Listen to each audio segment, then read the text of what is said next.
Hi, I'm here today to talk about what if. And I hope we can all work together to explore a world one question at a time.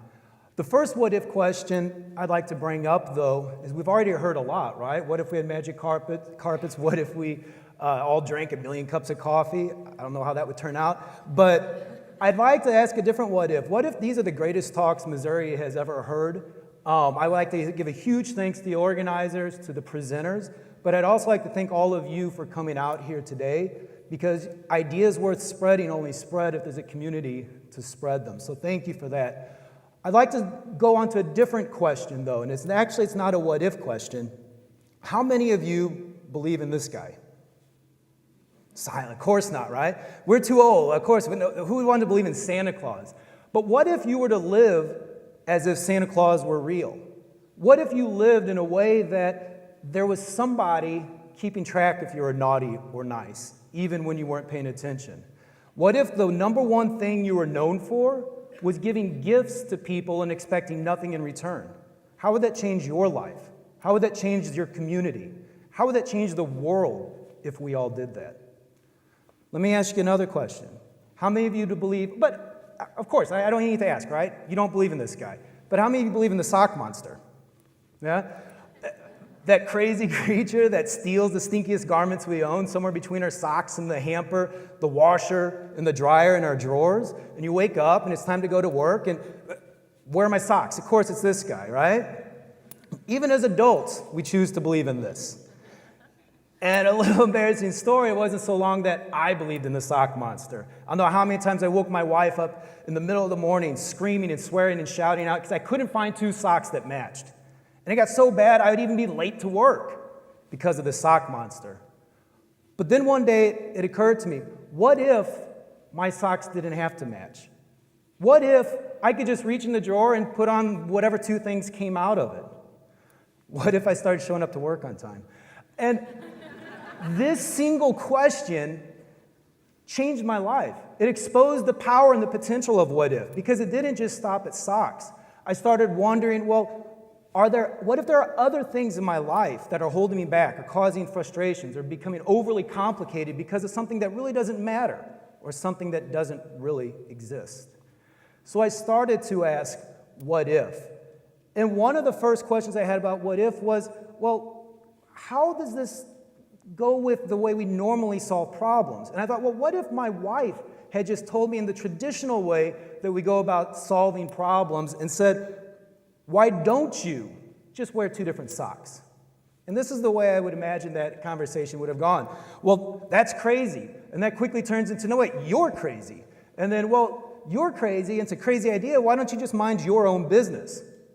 And then it transfers to something else that maybe she's not doing. Why don't you rinse out your coffee mug in the sink? Why don't you take out the trash? Why don't you put down the toilet? No, that one's mine, sorry.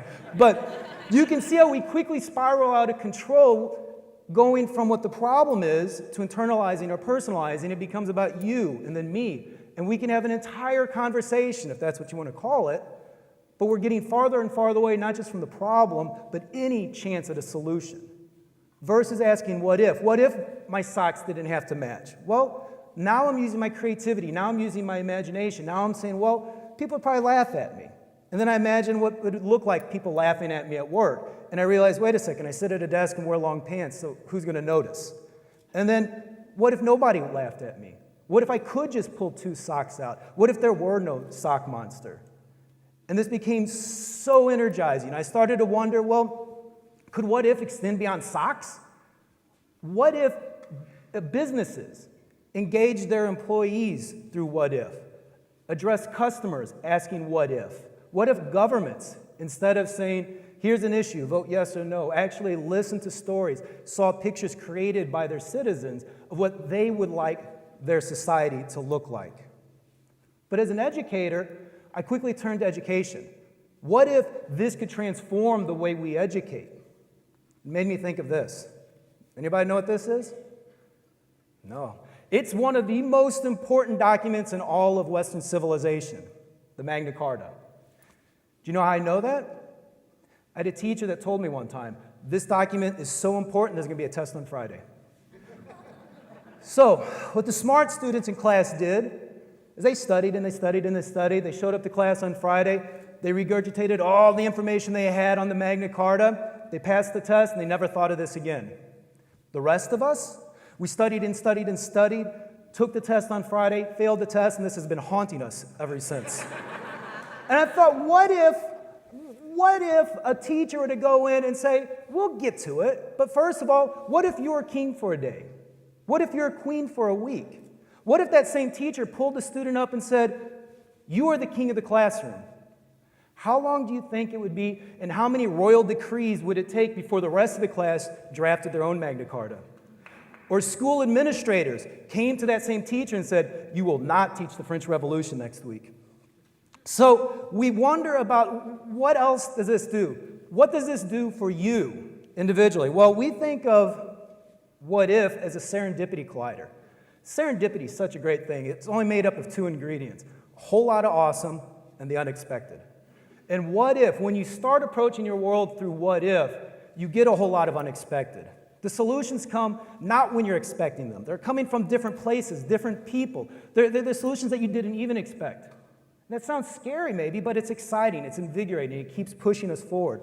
But the other great thing what if does is it allows us to seek solutions and paths beyond you. We've already seen about the why don't you approach, but it's also a humble reminder that we're all very small fish in an increasingly larger pond. And how silly is it to think that the solutions to the problems we're seeking reside within us or our limited perspective? What if pushes us to seek a community with whom we can collaborate in finding answers and finding solutions? But it also frees you from the expectations you're seeking. If you're old enough not to believe in Santa Claus, you're also old enough to know that one of the cornerstones of true happiness is obliterating our expectations. What if takes expectations and puts it aside? Perhaps the thing I love the best about asking what if is that it provides us with dynamic answers. It doesn't give us with a single answer and like, all right, that's solved, now I'm done. It keeps pushing us forward. Even when we find a solution, that solution keeps us asking and keeps us moving forward, keeps us progressing on a never-ending journey. And when you think about human progress, this is what I want you to think about what the world would look like without what if. Every bit of human progress, from social justice to invention and innovation to even entertainment, is grown from a seed of what if. What if we were all equal?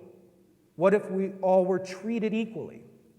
What if we didn't have to solely rely on the sun for light? What if we could walk on the moon? What if we could carry an entire library in our pockets? What if nobody asked any of these questions? It's not a world I think we should live in. But what can you do? Let's not go into that world. We want to invite all of you to join this growing global what if community. And there's only two things we ask. One is be willing to ask what if. And two, be willing to listen to other people's what if questions and do everything you can to help transform those questions into action. And the process, together, we will shake up the world. And I guarantee individually, your life will shake up as well.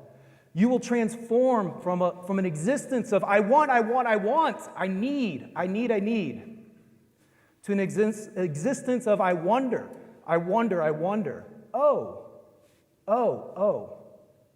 And in the process, you'll get rid of this guy. Thanks a lot.